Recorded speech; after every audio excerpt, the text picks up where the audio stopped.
नमस्कार दोस्तों, आज की हमारी किताब का नाम है girl wash your face by Rachel Hollis.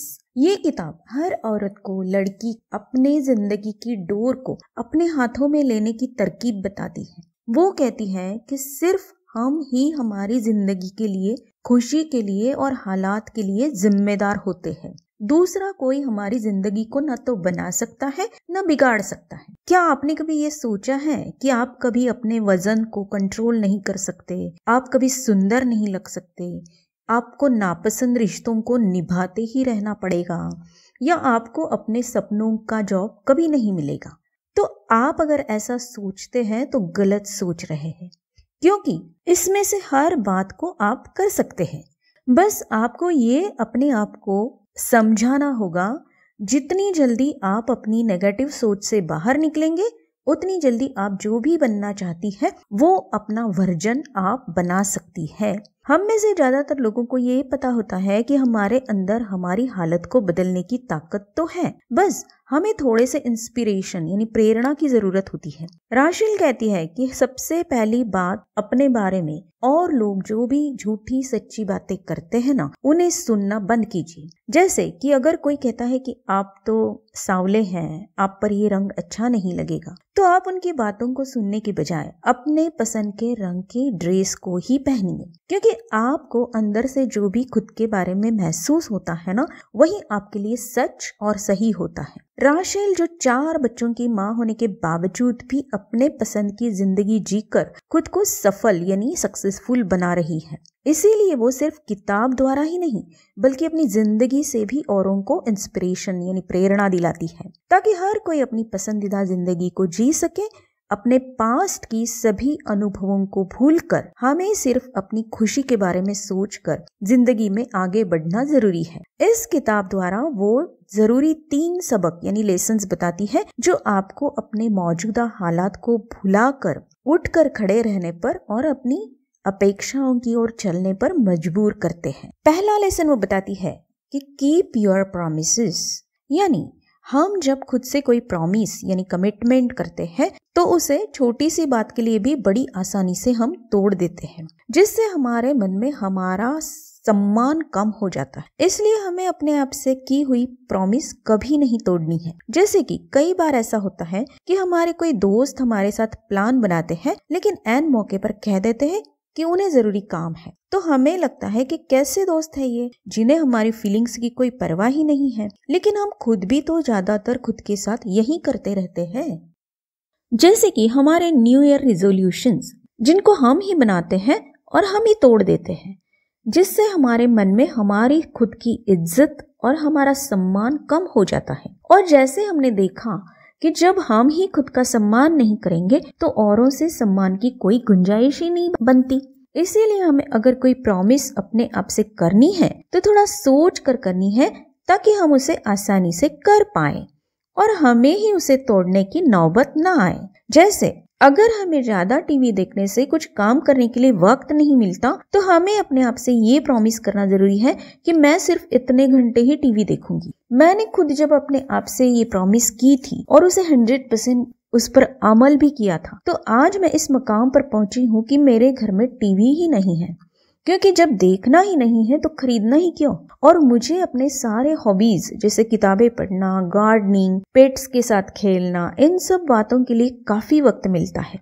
इसके लिए हमें अपनी प्रॉमिस को थोड़ा रियलिस्टिक यानी हमें करने में आसान लगे और कहते वक्त सच्चा लगे, ऐसा रखना जरूरी है। जैसे कल से मैं मेडिटेशन करूंगी, लेकिन शुरू में ही अगर हम 30 मिनट या 1 घंटा शुरू करेंगे तो जल्दी ही हम बोर होकर, निराश होकर उसे छोड़ देंगे। लेकिन अगर 1 वीक तक मैं 5 मिनट सिर्फ मेडिटेशन करूंगी, फिर धीरे धीरे आगे 10 मिनट, अगले हफ्ते में 15 मिनट, ऐसे बढ़ाते हैं तो हमारे लिए इस प्रॉमिस को पूरा करना आसान हो जाता है। उसी तरह अगर हम सीधा 1 घंटा वर्कआउट शुरू कर देते हैं तो हम जल्दी ही उस प्रॉमिस को तोड़ते हैं।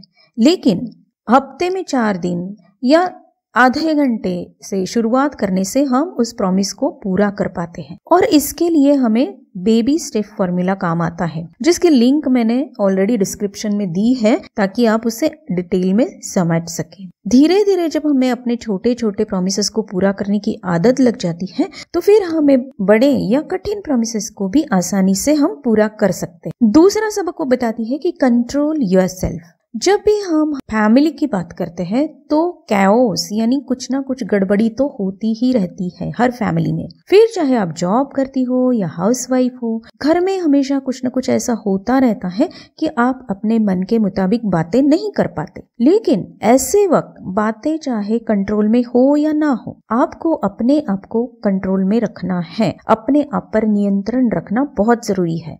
मतलब बहाव यानी फ्लो के विरुद्ध तैरने के बजाय उसकी दिशा में उसके साथ तैरना ज्यादा जरूरी है। इसके लिए किसी भी बात को ऐसे मौके पर ज्यादा सीरियसली लेना बंद कर दीजिए।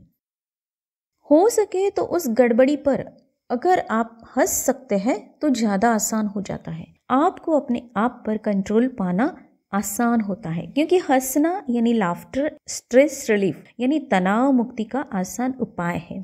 और वैसे भी हम जब किसी मुसीबत से बाहर निकलते हैं ना, तो उस मुसीबत को याद करके बहुत हमें हंसी आती है, वो बाद में बाहर निकलने के बाद। लेकिन अगर यही हंसी, यही हंसना हम उसी वक्त करते हैं तो हम मुसीबत में जब हम फंस चुके हैं किसी, तो हम आसानी से उसमें से बाहर निकल सकते हैं या अपने आप पर नियंत्रण रख सकते हैं। दूसरी बात वो बताती है कि हेल्प यानी मदद को आसानी से स्वीकार करना, फिर चाहे वो किसी से भी मिले हमें। इसे आसानी से समझाने के लिए वो एक कहानी बताती है कि एक इंसान पानी में डूब रहा था, जो कि बहुत ही बड़ा उस सर्वशक्तिमान का भक्त था। उसके पास बचाने के लिए एक बार, दो बार, तीन बार 3 लोग अलग अलग राफ्ट यानी छोटा सा तराफा लेकर आए थे और उन्होंने कहा कि इस पर चढ़ जाना, सवार हो जाओ ताकि तुम बच जाओगे। लेकिन उसने उन तीनों से ये कहा कि नहीं, मुझे आपकी जरूरत नहीं है, मेरा जो सर्वशक्तिमान है वो मुझे बचा लेगा। लेकिन वो डूब गया।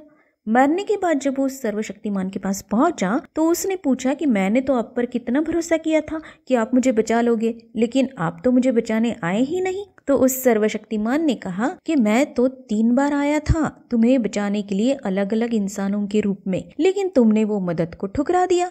इसीलिए राशेल कहती है कि हमें जब भी मुसीबत में कोई भी कहीं से भी किसी से भी मदद मिलती है तो हमें उसे हमेशा स्वीकार करना चाहिए। तीसरा सबक वो बताती है कि फील योर गोल्स अचीव्ड। मतलब हमें जो भी पाना है उसे पाने के बाद हमें कैसा महसूस हो रहा है ना, इसे हमें जितना विजुअलाइज हम कर सकते हैं, महसूस कर सकते हैं, उतना करते रहना है। इसके बारे में अच्छे से जानने के लिए मैंने नेवल गुदात की एक लीव इन द एंड करके किताब की सारांश ऑलरेडी अपलोड की है, जिसकी लिंक मैं नीचे डिस्क्रिप्शन में दे रही हूँ ताकि आपको डिटेल में ये बात समझ में आ सके। उसी तरह 5 सेंसेस को अच्छे से उपयोग में लाकर हम कैसे विजुअलाइज कर सकते हैं ना, उसके बारे में भी मैंने वीडियोस अपलोड किए हैं, जिसके लिंक मैं डिस्क्रिप्शन में दे रही। राशेल कहती है कि उस लक्ष्य को हमने पा लिया है जो हम पाना चाहते हैं। ये विजुअलाइज करने से हम बार बार पूरी तरह उसी ट्रैक पर खुद को रखते हैं, उसी लक्ष्य की ओर बढ़ते रहते हैं। जैसे वो अपने खुद के अनुभवों के बारे में बताती है कि वो एक बहुत कीमती पर्स खरीदना चाहती थी, लेकिन उसके पास उतने पैसे नहीं थे और उसकी करियर की शुरुआत ही थी। तो उसने अपने आप से एक प्रॉमिस किया कि जैसे ही मेरे पास इतने अमाउंट का एक चेक आ जाएगा मेरे काम से, तो सबसे पहले मैं उस कीमती पर्स को खरीदूंगी। और उसने वो प्रॉमिस जो खुद को दिया था उसे पूरा किया। माना उसे पूरा करने में उसे थोड़ा वक्त लगा, लेकिन जब आप खुद को दिया हुआ प्रॉमिस पूरा करते हैं, आपके मन में आपके लिए सम्मान बढ़ जाता है। और ये भी है कि वो प्रॉमिस आपको अपने लक्ष्य तक पहुंचाने के लिए भी मदद करता है। इसीलिए वो कहती है कि जब कितनी भी मुसीबत हो, चाहे कितनी भी बड़ी मुसीबत हो, आपको अपने सपने पर काम करते ही रहना चाहिए। वो कहती है कि जब हमें ऐसा लगता है कि हमें छोड़कर सब लोग मजे में हैं, सब एंजॉय कर रहे हैं, सोशल मीडिया पर बढ़िया से पिक्स डाल रहे हैं, तो ये सच नहीं होता है। हर किसी की जिंदगी में उतनी ही परेशानियां या उतने ही प्रॉब्लम्स होते हैं जितने की हमारी जिंदगी में। और सोशल मीडिया पर डाले गए पिक सिर्फ कुछ पल की हकीकत होते हैं, जिसे हम सच और परमानेंट अचीवमेंट समझकर खुद के लिए मायूस होते रहते हैं। वो सब भी अपना बेस्ट पाने के उतने ही प्रयास कर रहे होते हैं जितने कि हम। वो हमें ये जताना चाहती है कि किसी भी हाल में हमें मैं लायक नहीं हूँ या मैं ठीक नहीं हूँ, I am not good enough, ये नहीं सोचना है, बल्कि हमें अपने बारे में यही सोचना है कि हम अपने लक्ष्य को पा सकते हैं और हमें उसे पाने की हर कोशिश करते रहना भी जरूरी है। इसीलिए वो कहती है कि सोशल मीडिया किसी की जिंदगी की स्टेटस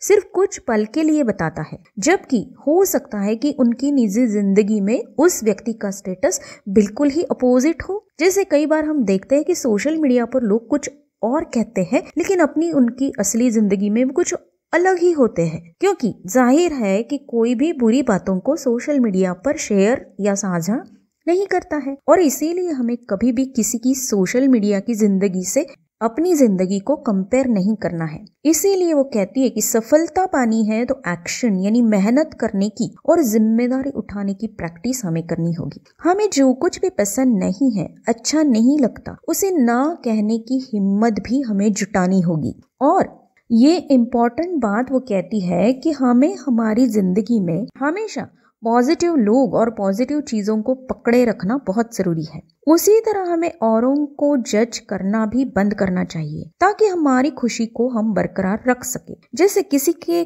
खुश पिक्स को देखकर ये सोचना कि उसने तो सब कुछ पा लिया है और मैंने तो कुछ भी नहीं पाया, या किसी की सिंपल सी पिक्स देखकर ये कितनी बेचारे है या बेचारी है, ये जजमेंट हमें या तो दुखी या इमोशनली कैरिड अवे बना देते हैं, यानी हमें भावनिक बना देते हैं, जो हमारे लक्ष्य के रास्ते में रुकावट पैदा करते हैं। और दूसरी इंपॉर्टेंट बात वो कहती है कि किसी भी रिश्ते में सेल्फ रिस्पेक्ट होना बहुत जरूरी है, वरना वो रिश्ता हमें सिर्फ दुख ही देता है। उसी तरह एक good mom, good wife, good girlfriend यानी एक अच्छी माँ या अच्छी बीवी या अच्छी गर्लफ्रेंड जैसी कोई चीज होती ही नहीं है। इसीलिए हमें अच्छे बनने के इस ट्रैप से यानी जाल से खुद को दूर ही रखना बहुत जरूरी है, वरना उस अच्छी बनने के चक्कर में हम अपना सेल्फ रिस्पेक्ट कब खो देते हैं हमें पता ही नहीं चलता।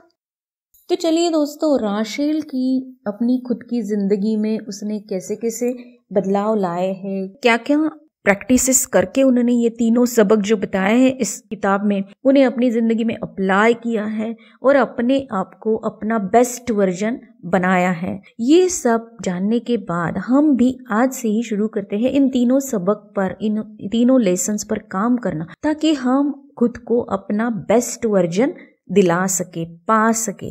और हमेशा की तरह अगर आपको ये वीडियो पसंद आया है तो प्लीज़ इसे लाइक कीजिए, अपने नियर एंड डियर वंस के साथ शेयर कीजिए, और अगर आप कुछ और कहना चाहते हैं या किसी और बुक की सिफारिश करना चाहते हैं तो मुझे कमेंट बॉक्स में ज़रूर लिख कर भेजिएगा। मुझे आपके कमेंट्स पढ़ने में और उनका जवाब देने में बड़ी खुशी होती है। धन्यवाद।